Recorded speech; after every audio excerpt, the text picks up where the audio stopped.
Hello and welcome to another video from English Matters, and today I want to talk about poetry, specifically language, form and structure, and how that relates to poetry. Of course, commenting on language, form and structure is how you're going to get your marks in terms of the exam. Now, poetry is very much part of paper 2 in your GCSE exam, and I think that's the same for edexam and AQA as well, and possibly the other exam boards. So I want to perhaps go through this video to clarify, what we need to be writing about in terms of form, structure and language.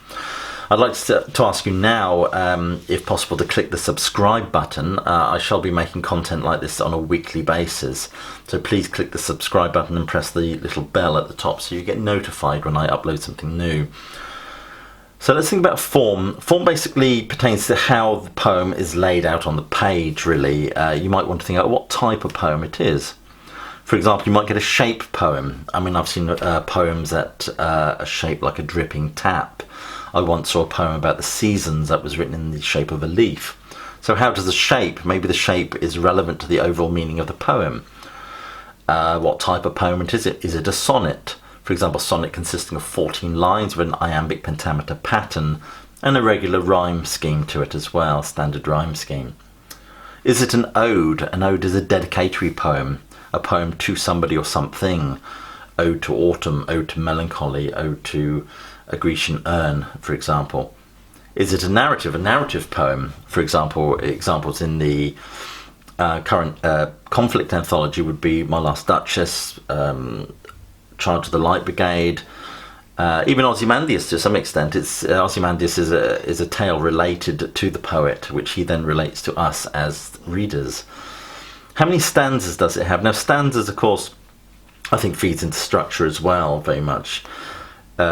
Is the number of is the way the stanzas are laid out significant? Is the number of stanzas significant in the example of Charge of the Light Brigade that has 6 stanzas to represent the 600? Now, if we think about structure. Now, I've defined structure when we talk about poetry as the internal mechanisms that flesh out the poem and reveal its meaning.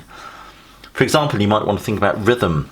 Is there a system of stressed and unstressed syllables? And why? For example, you get the iambic pentameter, which is used in a lot of poetry, which is supposed to represent the beatings of a human heart. It's supposed to be a natural rhythm that we can easily sort of tune into, I think. But of other poems, like for example, Charge of the Light Brigade is the obvious example where rhythm is used specifically to recreate the sound of the galloping horses. Rhyme, what type of rhyme? Is there a pattern? For example, is it full rhyme? For example, cat, bat, dog, log, which gives it a kind of ballad, sing-song-like obvious quality to it. Or is it? Do they use half rhyme? Like half rhyme is it doesn't feel quite right. It's not quite complete. It creates a sense of unease and being uncomfortable, which is why Wilfred Owen likes to use it a lot in his poetry about the First World War. So you might want to think about the rhyme, and is there a pattern, and what type of rhyme is used. Repetition, are words repeated? Why are they repeated? And is there a chorus? Does it have a song-like chorus that repeats? Maybe a refrain. Of course, a refrain is a specific line that is repeated throughout the poem. There was a poet famous for It's Not My Problem, I think, which is a line that was repeated throughout for a specific effect to emphasize a specific point.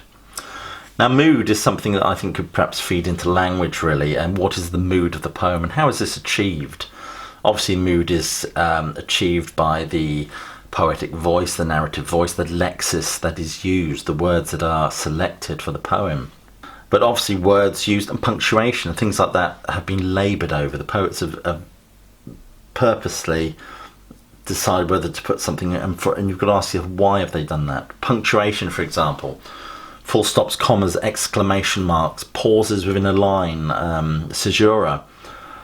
Is there a reason why there's a caesura or a full stop in the middle of a line? Is it to make you think about what's just been said, or to make you pause before you read the next bit?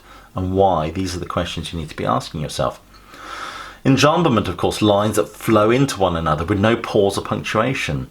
Why have they? Is this to increase the pace of the poem, increase the tension, or is there some sort of structural effect that they kind of want a flowing effect or something like that? So these are obviously questions you need to be asking yourself.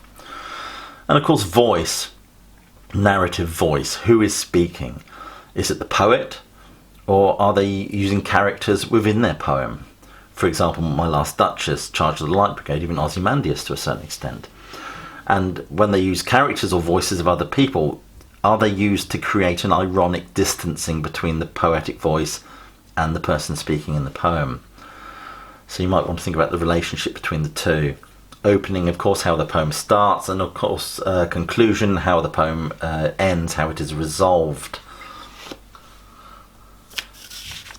When we're thinking about language, often we're feeding into sort of imagery here, and language used to create specific imagery. I mean, simile, metaphor, and personification, all these are important devices, figurative devices that you need to be pointing out, but not just pointing out, sort of explain why they're used. One question I get asked quite a lot is, what's the difference between simile and analogy? Well, I suppose best to clarify it, of course. Analogies, in simplistic terms, it's merely a comparison between one thing and another.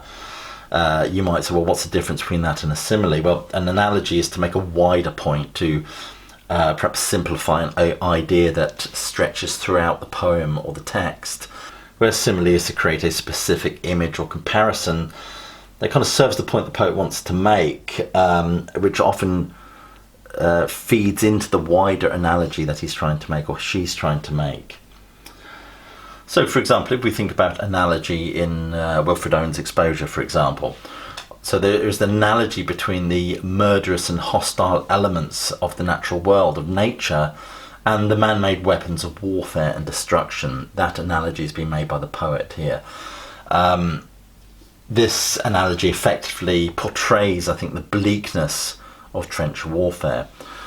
And that analogy is served by a series of similes, which are kind of like mini comparisons, metaphors and personification throughout the poem that serve that wider sort of comparison that's made. So if we think about simile and metaphor, a simile is a comparison. For example, he looked like a shadow of his former self, to explain that he's somehow diminished, whereas metaphor, he was a shadow of his former self, that he is diminished.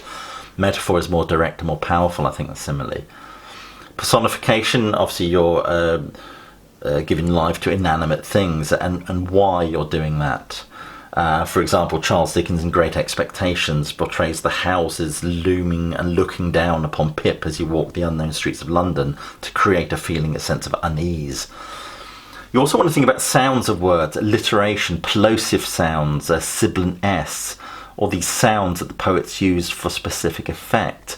You know, what sound do they create, and why? Onomatopoeia, alliteration, plosive, sibilants, all those sort of things. Sounds are very important, especially in the poetry of Wilfred Owen, I think. So anyway, these are the sort of things you need to be pointing out in terms of language form and structure and your poetry analysis, especially if you want to be hitting those upper grade boundaries. So you should now be in a pretty good place to understand what language form and structure is, and what you should be looking out for in poetry in terms of your poetry analysis. Please stay tuned, of course, because I've got lots of videos I'm now going to upload, certainly over the next few months, looking at each individual poem across all the different anthologies. They will certainly be hopefully should all be in place by September, which should help those of you who are starting Year 10 in September. Anyway, as I said, please do subscribe, please do share this video, and I wish you the very best of luck in your exam.